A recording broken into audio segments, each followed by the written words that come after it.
Quand je suis dans un livre, par exemple, bien sûr, je pense à mon livre tout le temps. C'est-à-dire, et tout le monde le sait, je suis ailleurs. Je pense qu'on écrit, même quand on n'écrit pas, hein, je crois qu'il faut pas sous-estimer le temps qu'on passe à penser à ce qu'on écrit.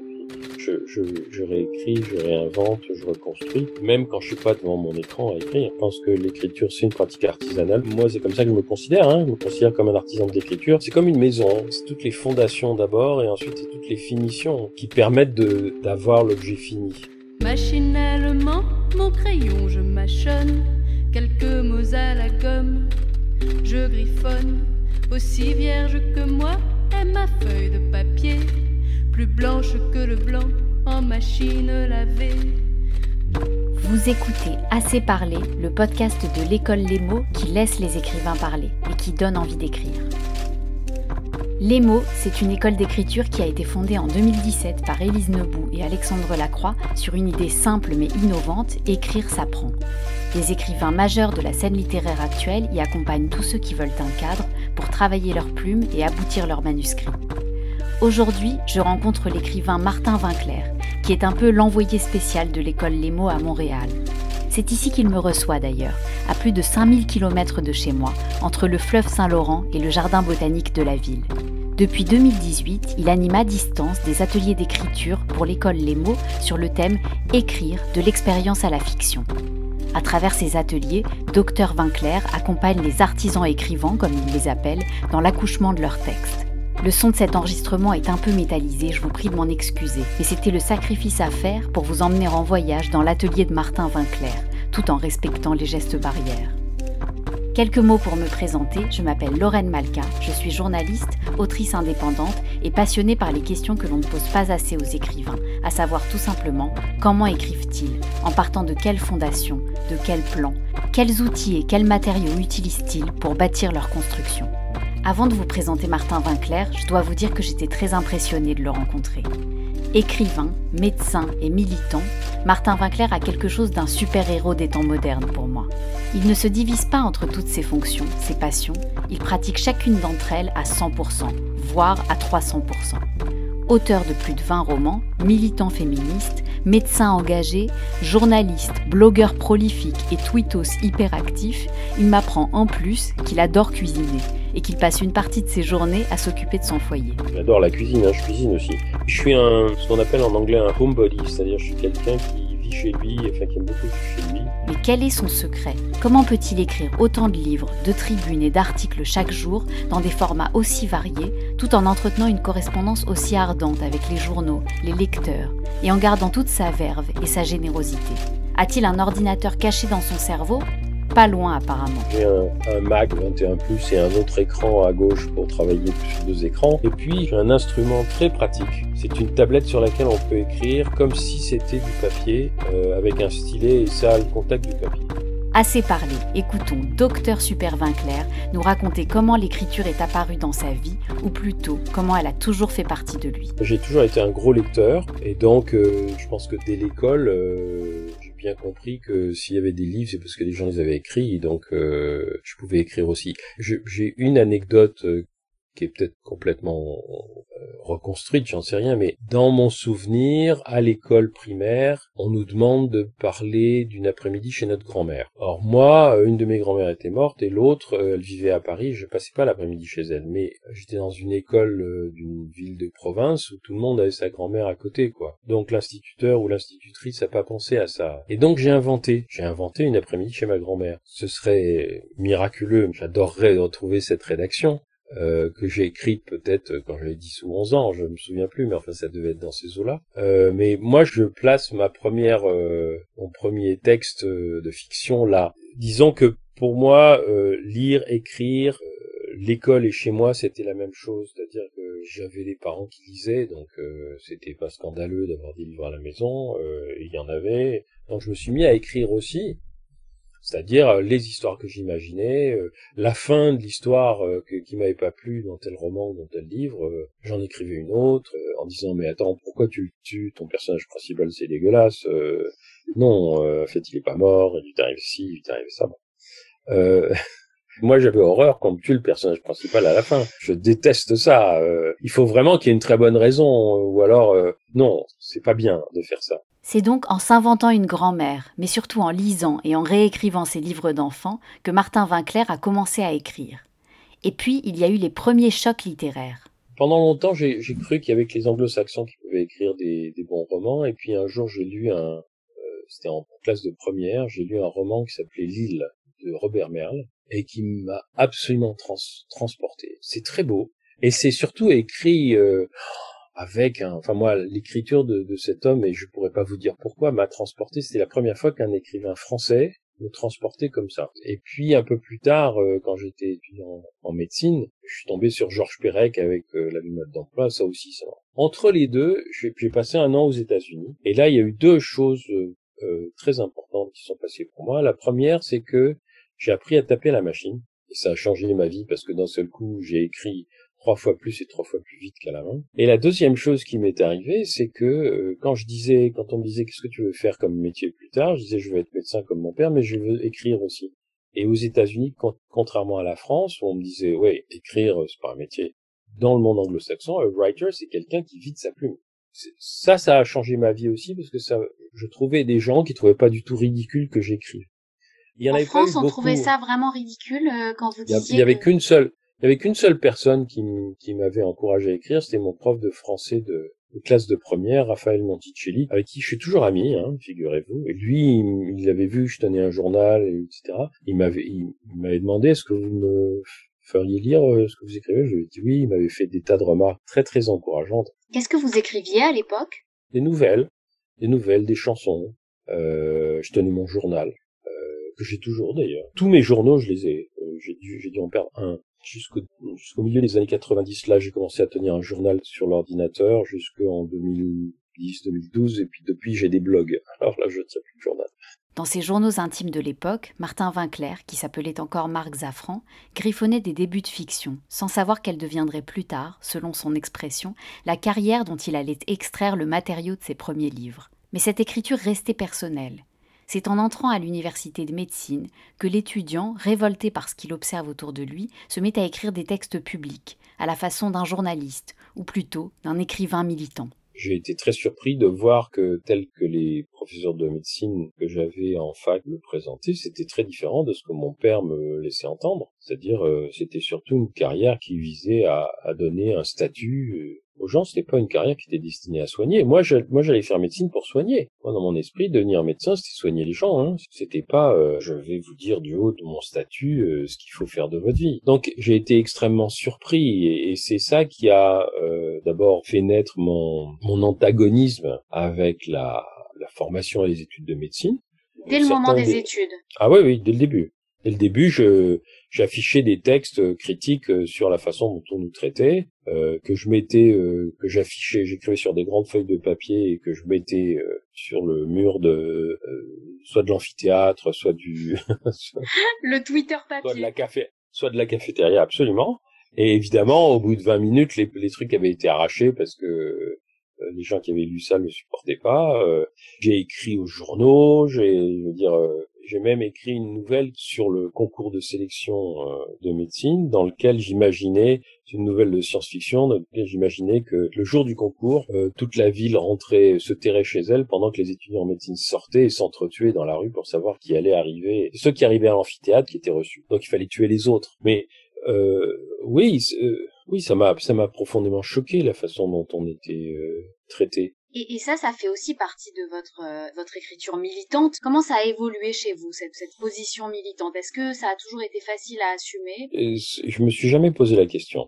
C'est-à-dire que c'est pas que je me suis pas protégé, je veux dire, c'était pas évident d'être un militant de gauche en médecine.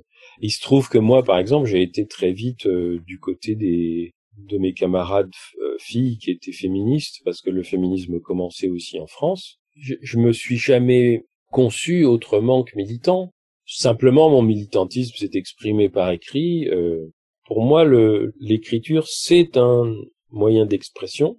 C'est un moyen d'expression direct.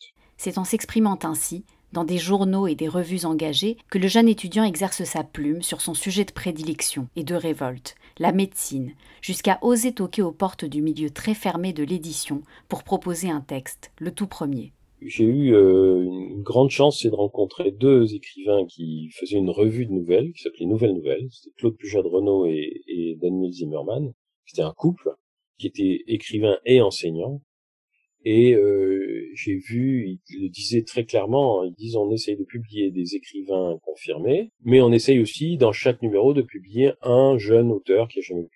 Alors, j'ai envoyé une nouvelle, qui était une nouvelle sur laquelle j'avais travaillé beaucoup, qui était les ébauches de ce que j'allais écrire dans La maladie de Saxe après, puis il publie ma nouvelle. Et là-dessus, je me sens encouragé, donc je me mets à écrire un premier roman qui s'appelle La Vacation, et qu'ils lisent d'ailleurs, et sur lequel ils me font plein de commentaires extrêmement positifs, mais aussi extrêmement pratiques.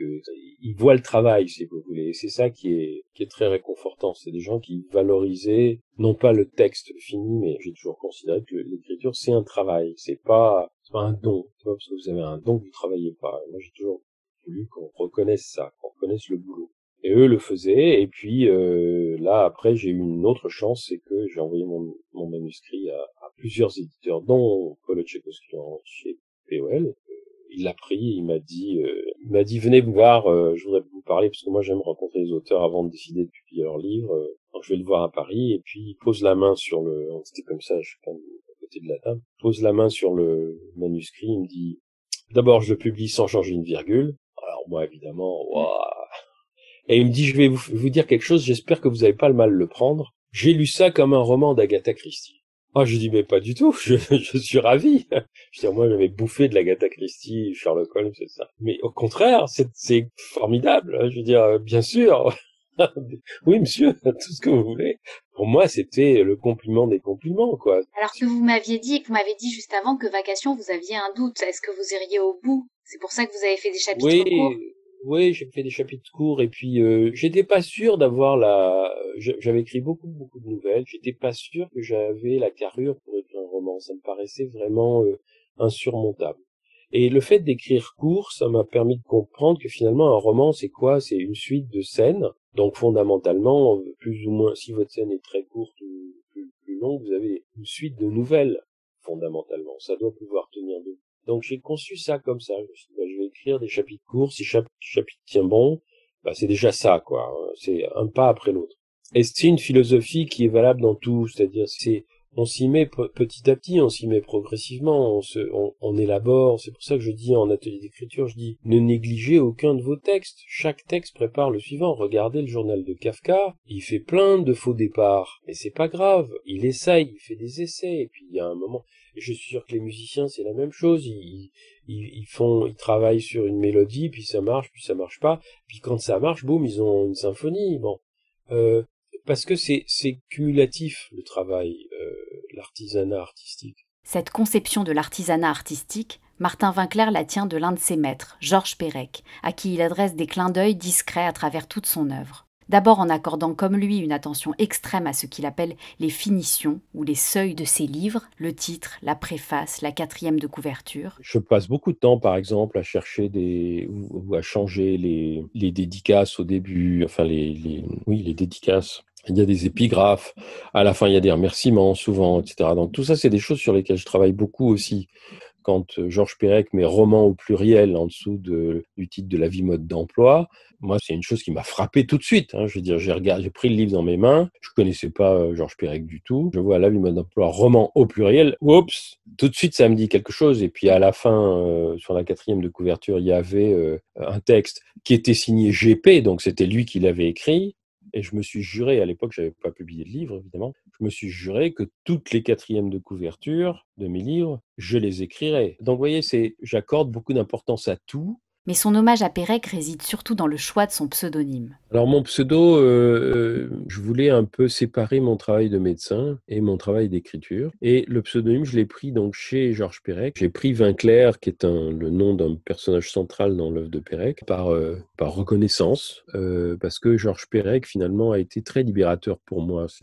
J'ai lu un jour un entretien de lui dans lequel il disait j'ai longtemps cru que je pourrais jamais être écrivain parce que je préférais lire des bandes dessinées plutôt que Flaubert. Et moi, c'était exactement ça. C'est-à-dire, j'avais ce complexe terrible qu'on inflige en France à tous les jeunes gens qui écrivent, de leur dire, oui, mais Attends, mais t'es pas Flaubert. Mais on s'en tape, on s'en tape. Le pseudo, il dit quelque chose aussi sur le genre d'écrivain que je veux être, c'est-à-dire quelqu'un qui méprise pas son public et qui dit aussi, voilà, ce que disait Pérec d'ailleurs, écrire, c'est un artisanat. C'est, c'est fait aussi pour nous faire jouer, quoi. Pendant longtemps, j'avais mis de côté mon projet d'écrire un roman sur mes études de médecine, alors que j'y tenais beaucoup. Lorsque j'ai voulu m'y consacrer entièrement, j'ai tourné en rond pendant des mois, sans savoir par quelle boule prendre. Un jour, je prenais le café chez un de mes amis et il me demanda ce que j'écrivais. Je lui répondis que je me cassais la tête sur un projet impossible. Je voulais écrire un roman de formation qui serait aussi un roman historique. Une réflexion sur l'amitié, un roman d'amour, un roman d'aventure et un roman politique. Car c'est ainsi que je voyais mes études de médecine. Mais je me rendais compte avec une grande tristesse à quel point c'était ambitieux. En rentrant chez moi à scooter, je me suis repassé la conversation dans ma tête. Oui, décidément, c'était un projet impossible. D'ailleurs, personne n'avait jamais fait ça.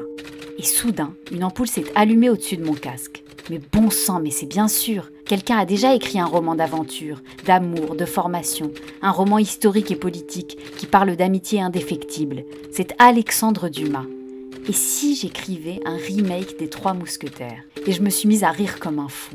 Il n'y a pas de mal à reprendre la trame d'un livre qui existe déjà. La trame d'une histoire qui existe déjà. Je veux dire, Roméo et Juliette, ça a été fait 300 000 fois. Même Shakespeare l'a piqué à quelqu'un d'autre. C'est pas lui qui a inventé l'histoire. Bon. Je veux dire, James Joyce, quand il fait Ulysse, il reprend la trame de l'Odyssée. Donc je me suis dit quand même, t'es gonflé. Oh, puis zut. Et donc j'ai repris exactement, j'ai relu Les Trois Mousquetaires très précisément. Et j'ai repris la trame des Trois Mousquetaires pour écrire Les Trois Médecins, qui se passe dans les années 70 dans une fac de médecine imaginaire. Et tous les morceaux de bravoure des Trois Mousquetaires d'Alexandre Dumas sont dedans, transposés. Je voulais que ma parodie elle soit transparente. Il y a même plein d'allusions à Dumas dans le roman. L'association des amis et lecteurs d'Alexandre Dumas l'ont vu, ils m'ont fait un article dithyrambique, ils étaient ravis. Et puis il y a des gens qui l'ont pas vu et ça n'a aucune importance. Mais je voulais que ce soit transparent.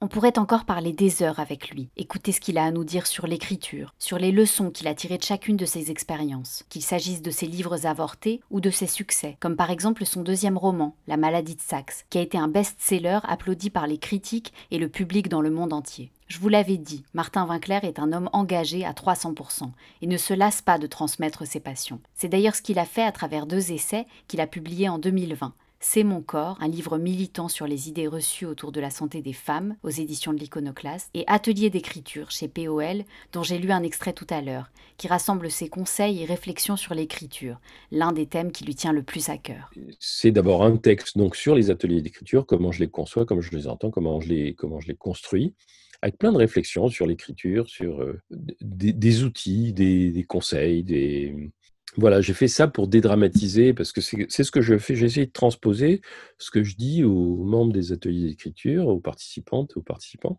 aux écrivantes et aux écrivains, parce que je me suis dit, bon, c'est pareil, je peux donner des ateliers à 10, 15 personnes en même temps, mettons 2 fois par an ou 3 fois par an, mais un livre, n'importe qui peut le lire et puis et va trouver des choses qui vont l'aider. Plusieurs fois par an, Martin Winkler ouvre de nouvelles sessions d'inscription pour son atelier d'écriture à distance à l'école Les Mots. Il faut alors être très réactif pour participer à l'aventure. Une fois que vous êtes inscrit, la règle du jeu est toujours à peu près la même. Chaque lundi, vous recevez dans votre boîte mail un exercice proposé par l'écrivain. Je leur donne un exercice, ils m'envoient leur texte que je vais commenter ou annoter sur le fichier Word en marge. Mais je vais pas, par exemple, je vais pas commenter leur style. Je vais commenter, est-ce que ça tombe bien? Est-ce qu'il est bien coupé, votre costume? Est-ce qu'il n'y a pas une manche plus longue que l'autre? Est-ce qu'il y a tous les boutons qu'il faut? Voilà. Parce qu'après, le reste, encore une fois, c'est des fioritures. Ce que je cherche à faire travailler aux gens, c'est la trame, c'est l'échafaudage qui va leur permettre de tenir debout. Ce que j'explique, par exemple, c'est le principe de Tchekhov. S'il y a un pistolet sur la table au milieu de la scène, au début du premier acte, il faut que le pistolet il est servi avant la fin du troisième. Autrement, c'est pas la peine de le mettre là. Si ça sert à rien, il faut pas le mettre. Parce que quand on écrit, on attire l'attention de la lectrice ou du lecteur sur les mots qu'on utilise. Et ces mots, ils vont rester dans la mémoire. Ils vont provoquer une certaine impression. On va se quitter avec une contrainte d'écriture. Est-ce que vous pouvez donner une contrainte d'écriture aux auditeurs ? Une journée dans la vie d'un banc public. Ça, c'est un bon exercice parce que ce qui est très important dans la narration, c'est d'avoir des contraintes qui vous permettent de vous mettre à la place, pas forcément de quelqu'un, mais de quelque chose. Si vous vous mettez à la place de quelqu'un, vous êtes obligé d'imaginer beaucoup l'intériorité de cette personne. Si vous vous mettez à la place d'un objet, là, vous êtes obligé de faire attention, parce que l'objet, vous pouvez encore faire parler si vous voulez, vous faites ce que vous voulez, mais fondamentalement, ce qui est important, c'est ce qui se passe autour ou dessus, et pas à l'intérieur. Et je trouve que c'est un bon exercice pour regarder le monde. Ils ont combien de temps ? Dans toute leur vie, si vous voulez. Pour regarder le monde et apprendre l'artisanat de l'écriture avec Martin Winkler, soyez aux aguets en surveillant ses prochains ateliers à distance sur le site lesmots.co ou venez vous renseigner directement sur place aux 4 rue Dante à Paris. Si vous avez aimé cet épisode, abonnez-vous au podcast Assez parlé et aidez-nous à le faire connaître en laissant des commentaires et des étoiles. Et surtout, si ce podcast vous donne envie d'écrire ou de parler, on est là pour vous lire et pour vous écouter. À bientôt! Faut-il fumer des drogues, draguer des femmes pour avoir des machins à écrire? Dois-je fumer du crack, que craquer pour des femmes, pour devenir une machine à écrire?